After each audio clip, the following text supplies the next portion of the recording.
Was Frances Farmer dangerous or simply impossible to control?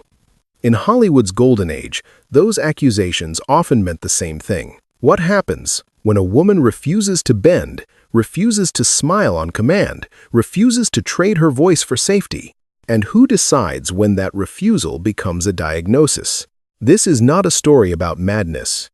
It is a story about power, about how a system learns to erase a person politely through contracts, headlines, and signatures until resistance is rewritten as illness and silence is renamed recovery. Frances Farmer arrived in Hollywood as an intelligent, articulate actress who asked questions she was never supposed to ask. Very quickly, those questions became a problem. Studios labeled her difficult. Newspapers learned to watch instead of listen. Decisions about her life slowly moved out of her hands and into other people's files. At what point does a reputation become a sentence? And how easily can concern turn into control? In the chapters ahead, we will follow the moment admiration curdled into suspicion, how public shame became entertainment, and how treatment began to replace choice. We will look at the quiet machinery that turns a human being into a case study. So, before we go any further, ask yourself this. If compliance is the price of survival, what happens to those who refuse to pay it? Stay with this story, because Frances Farmer's fall was not an accident, and it did not end where most people think it did. Frances Farmer did not enter Hollywood as a problem. She entered it as a contradiction. Intelligent, articulate, and visibly uninterested in gratitude, she arrived at a moment when the studio system demanded obedience above all else. Hollywood could tolerate ambition, even arrogance, but it had little patience for autonomy. From the beginning, Frances stood slightly out of alignment, and that misalignment would slowly become unforgivable. In an industry built on image control, Frances questioned roles, contracts, and authority. She did not ask permission before speaking. She did not soften her opinions to appear harmless. At first, her sharpness was reframed as personality. Publicists sold it as wit, as fire, as something exotic. But once novelty faded, that same sharpness was reclassified. Confidence became defiance. Independence became resistance. The language used around Frances began to shift, and language mattered. She was no longer described as talented or strong-willed. She became difficult. Not unstable, not dangerous, just difficult. That word functioned like a warning label. It signaled inconvenience. It suggested friction. It implied that managing her would require effort, negotiation, and compromise, things the studio system had no interest in offering. Hollywood did not punish Frances for failing. It punished her for refusing to adapt. The system was built to forgive almost anything except non-compliance. Actresses could survive scandals, addictions, even public breakdowns, as long as they could be reshaped afterward. Frances did not break loudly. She did not collapse on cue. She simply refused to internalize the rules meant to contain her. That refusal made her dangerous in a way Hollywood could not tolerate, not because she threatened power openly, but because she exposed it. Every question she asked implied that authority was negotiable. Every boundary she resisted suggested that control was not absolute. For a system dependent on silence and repetition, that implication was unacceptable. As a result, decisions about Frances began to move quietly away from her. Conversations happened without her present. Judgments were formed without her voice. Her reputation hardened into something that no longer required evidence. Once labeled difficult, every action was filtered through suspicion. Anger became proof. Frustration became pathology. Disagreement became instability. What made Frances especially vulnerable was that she did not perform weakness. She did not cry on demand. She did not beg for approval.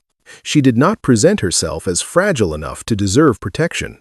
In Hollywood, vulnerability had to look a certain way to be believed.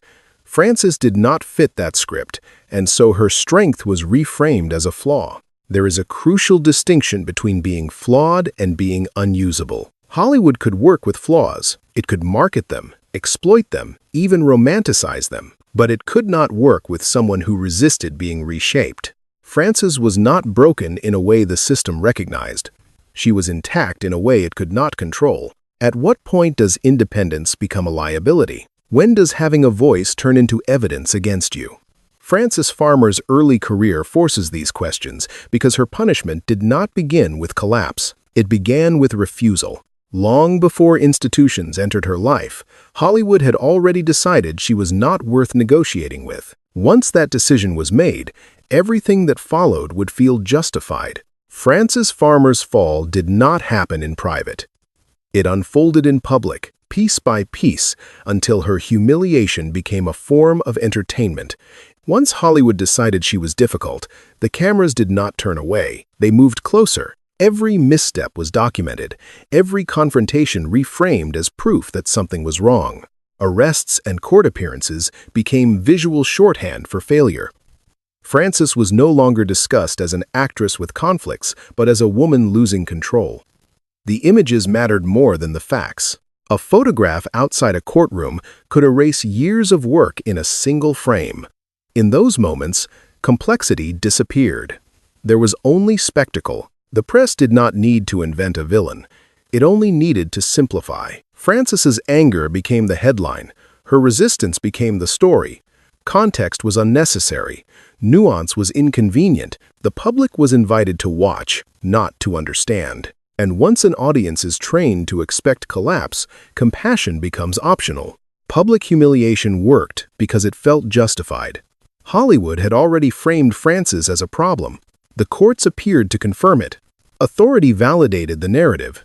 If she was being arrested, if she was standing before a judge, then surely she must deserve it. The system relied on that assumption. Shame became evidence. What made this stage especially destructive was its visibility. Frances could no longer retreat. There was no space to recover quietly. Each appearance reinforced the idea that she was unraveling. Each headline narrowed the story further. The more she resisted, the more resistance itself was used against her. The transformation was complete when Frances stopped being treated as a person and started being treated as a warning. Her image was no longer about who she was, but about what could happen. A cautionary tale for anyone tempted to step out of line. Look what happens, the headlines implied. Look how quickly admiration turns into judgment. In this environment, truth became irrelevant. Only repetition mattered. Once the public accepted the narrative, it no longer required confirmation. Frances's name became shorthand for disorder. Her presence triggered expectation. People no longer asked what had happened. They asked what she would do next. There is a specific cruelty in public collapse. It strips away privacy, then calls the exposure accountability. Frances was watched at her worst moments, then blamed for being seen. The audience consumed the images, then distanced itself from the consequences. Spectacle creates separation. It allows viewers to believe they are different. By the time Frances appeared repeatedly in court, the story no longer belonged to her, it belonged to the crowd. Reporters, judges, and onlookers all participated in a shared conclusion. This was inevitable. The fall felt pre-written, and anything pre-written feels deserved. This phase did not resolve anything. It prepared the ground. Public shame softened resistance. It made intervention appear necessary. Once a person is framed as unstable in front of an audience, control begins to look like care. Surveillance looks like protection. Removal looks like relief. Frances Farmer did not lose credibility because of a single incident. She lost it because spectacle replaced humanity. When a life is reduced to images, the next steps no longer feel extreme. They feel logical, and after the public finished watching, the story moved somewhere quieter. Once Frances Farmer's credibility had been publicly dismantled, intervention no longer looked extreme. It looked responsible. Control could now be framed as care, and confinement could be described as protection. The transition from courtroom to institution felt almost seamless because the groundwork had already been laid in public view. Mental health facilities were presented as places of recovery. But for Frances, they functioned as places of containment. The question was no longer what she needed, but how to manage her. Diagnosis became the language of authority. Charts replaced conversations. Compliance became the metric of improvement. Silence was treated as progress. Frances did not need to be proven dangerous to be institutionalized. She only needed to be inconvenient. Her resistance had already been documented. Her anger had already been photographed. By the time doctors entered the narrative, conclusions felt predetermined. Medicine did not arrive as a neutral force. It arrived aligned with the same system that had already decided she was a problem. What happens when treatment stops listening? When questions are interpreted as symptoms and disagreement becomes evidence. In such a system, there is no room for context. The goal is not understanding, but order. Frances's individuality was incompatible with that goal. Inside institutions, identity dissolves quickly. Names give way to numbers. Schedules replace choice. Privacy disappears under observation. Frances's voice, already discounted outside, carried even less weight within these walls. Decisions about her body and mind were made without her participation. Consent became a formality others handled. The most disturbing element of Frances Farmer's institutionalization is not a single confirmed act, but the structure itself. Stories emerged over time, accounts of mistreatment, of invasive procedures, of therapies that blurred the line between care and punishment. Some details remain disputed, some cannot be verified, but the ambiguity is precisely the point. Institutions thrive on opacity. When records are controlled, truth becomes fragile. Shock treatments, restraint, and the specter of lobotomy exist in Frances's story not as proven facts to be sensationalized, but as possibilities that reflect the era's brutal latitude. The question is not whether every claim is true. The question is why such claims were plausible at all. What kind of system makes them believable? Isolation was central to control. Frances was cut off from allies, from colleagues, from anyone who might challenge the narrative. Without witnesses, resistance loses legitimacy. Alone, a person's account can be dismissed as delusion. The absence of support became further proof that support was unnecessary. Perhaps the most devastating transformation was linguistic. Frances was no longer a woman expressing distress. She was a patient exhibiting symptoms. Language stripped her of agency. Once framed this way, every reaction could be pathologized. Compliance was sanity. Protest was illness. At this stage, Frances Farmer was no longer being treated. She was being managed. The system did not require her understanding or agreement. It required her submission. And submission, when achieved, would later be cited as evidence that the system had worked. But silence does not equal healing. It only signals that resistance has become too costly. What happens to a person when even their suffering is no longer trusted? When every attempt to explain becomes proof of instability? Frances Farmer's time inside institutions marked a turning point, not because it solved anything, but because it made the next erasures easier to justify. And once control is normalized, returning to freedom no longer means returning to self. For Frances Farmer, the most devastating loss was not professional or public. It was intimate. When control tightened around her life, it did not come only from studios, courts, or institutions.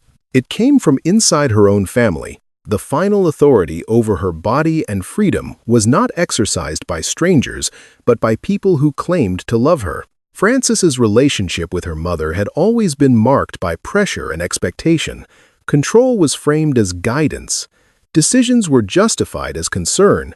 Over time, that dynamic hardened into something far more dangerous. When Frances resisted external authority, family approval became conditional. Obedience was rewarded. Defiance was punished with withdrawal. The most insidious part of this betrayal was how ordinary it looked.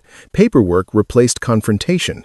Signatures replaced arguments. Choices were made quietly, often in the name of protection. Frances did not need to be convinced. She needed to be overridden. Once legal authority shifted to others, her consent became irrelevant. There is a particular cruelty in being confined by those closest to you. When family aligns with the system, resistance loses its last refuge. Frances could fight studios. She could argue with doctors. But how does one fight the people who sign their name for your own good? Each signature tightened the circle. Institutionalization no longer required justification. Family approval provided legitimacy. The language of care smoothed the violence of the act. Control felt humane because it was familiar. This alignment erased the final distinction between protection and possession. Frances's autonomy was no longer something to be defended. It was something to be managed. Her distress was interpreted through the lens of disobedience. Her anger confirmed the need for restraint. Every emotional reaction validated the narrative that she could not be trusted with herself. What made this loss irreversible was isolation. Once family consent was secured, Frances lost access to advocacy. There was no one left to contest decisions on her behalf. No one to question timelines, treatments, or confinement. Without an internal witness, her experience could be dismissed entirely. Family betrayal operates differently from public condemnation. It does not shout. It does not accuse. It reassures. It presents itself as sacrifice. And because it is quiet, it is rarely challenged. Frances was not dragged away by force. She was signed away. In this environment, even love became conditional. Acceptance depended on compliance. Affection required silence. The promise of safety was tied to surrender. Frances was not asked what she wanted. She was told what was best. This stage of her life reveals a darker truth about control. Systems function most efficiently when resistance has nowhere to go. Hollywood could mark her as difficult. Medicine could label her unstable, but family consent made both appear reasonable. Once Frances lost her family as a place of refuge, the remaining steps required no struggle. Decisions flowed in one direction. Authority consolidated, and the idea of returning to self-determination drifted further away. When the people closest to you become agents of your confinement, freedom stops being a destination. It becomes a memory. Frances Farmer's story shows that the most effective erasures do not come from enemies. They come from those who believe they are helping. And after that, there was nowhere left to appeal. Frances Farmer's emotional life was not defined by dramatic romances or legendary affairs. Its tragedy was quieter and more corrosive. She did not lack love, she lacked safety. Every relationship in her life carried conditions, expectations, and invisible lines she was expected not to cross. For Frances, intimacy often came with surveillance. Affection arrived paired with correction. Being close to someone meant being evaluated, moderated, softened. Love was offered as long as she remained manageable. The moment she asserted herself, warmth receded. What remained was pressure disguised as care. Marriage did not become refuge. It became another structure in which authority outweighed understanding. Frances was never met as an equal emotional subject. Her anger was treated as a flaw to be corrected, not a response to harm. Her distress was interpreted as instability, not pain. In these dynamics, love did not protect her from the system. It echoed it. The most devastating absence in Frances's life was not passion, but belief. She had no partner who stood beside her and said, without hesitation, she is not broken. No one acted as a witness to her inner reality. Without that validation, every conflict became isolating. When the world questioned her sanity, there was no intimate voice to counter it. Being disbelieved at a personal level inflicts a specific kind of psychological damage. It teaches a person to doubt their own perceptions. Frances was repeatedly told that her reactions were excessive, her memories unreliable, her emotions dangerous. Over time, this erodes self-trust. When even love mirrors authority, resistance begins to feel futile. Frances learned that closeness required self-erasure. To remain connected, she had to mute parts of herself. To be accepted, she had to abandon her instincts. This bargain extracted a heavy cost. The more she complied, the further she drifted from any sense of wholeness. Emotional survival demanded fragmentation. This is why Frances's later silence cannot be understood as indifference. It was exhaustion. She had learned that speaking did not bring comfort. It brought consequences. Emotional honesty had repeatedly resulted in control, correction, or abandonment. Silence, while painful, was safer. There is a common misconception that loneliness stems from being unloved. Frances's life suggests something more complex. Loneliness can also come from relationships that require you to disappear in order to stay. She was surrounded by people yet profoundly alone. Intimacy existed, but without shelter. The cumulative effect of these emotional injuries is difficult to quantify. They do not leave visible scars. They manifest as withdrawal, guardedness, and resignation. Frances did not stop feeling. She stopped expecting understanding. Over time, hope itself became a liability. What happens to a person who is never believed in private after being condemned in public? What remains when love offers no refuge from judgment? Frances Farmer's emotional history reveals a final layer of harm, the absence of a safe place to land. By the time she withdrew from public life, she had already learned the lesson intimacy had taught her. Survival did not come from connection. It came from distance, and distance, once internalized, reshapes the soul. When Frances Farmer was finally released from institutions, there was no triumphant return, no public reckoning, no apology from the system that had dismantled her life. She did not reclaim her image, write a scandalous memoir, or demand accountability. She simply disappeared from the story Hollywood preferred to tell. Frances lived quietly. She worked in local television. She avoided confrontation. The woman once labeled dangerous no longer posed a threat to anyone. Silence became her shield, not because it healed her, but because it kept her alive. Speaking had proven too expensive. There is a particular cruelty in survival without vindication. Frances did not die young or dramatically. She did not become a romantic martyr. She lived long enough to be forgotten. History often celebrates those who overcome. It rarely knows what to do with those who endure. Hollywood moved on without consequence. The studios continued. The headlines faded. The institutions remained unquestioned. Frances Farmer became an uncomfortable footnote, a name mentioned cautiously, stripped of complexity. A warning, not a person. But her story lingers precisely because it resists closure. It does not offer redemption or clarity. It leaves us with unresolved responsibility. Frances was not destroyed by a single villain, but by alignment of industry, media, medicine, and family. Each step felt reasonable. Together, they were devastating. So the question remains, was Frances Farmer mentally ill? Or was she rendered powerless until resistance looked like madness? If she had been born 50 years later, would her defiance have been protected instead of punished? And perhaps the most unsettling question of all, when a system decides you are unstable, what evidence is enough to prove you are not? Frances Farmer never received an answer, and if we are honest, neither have we.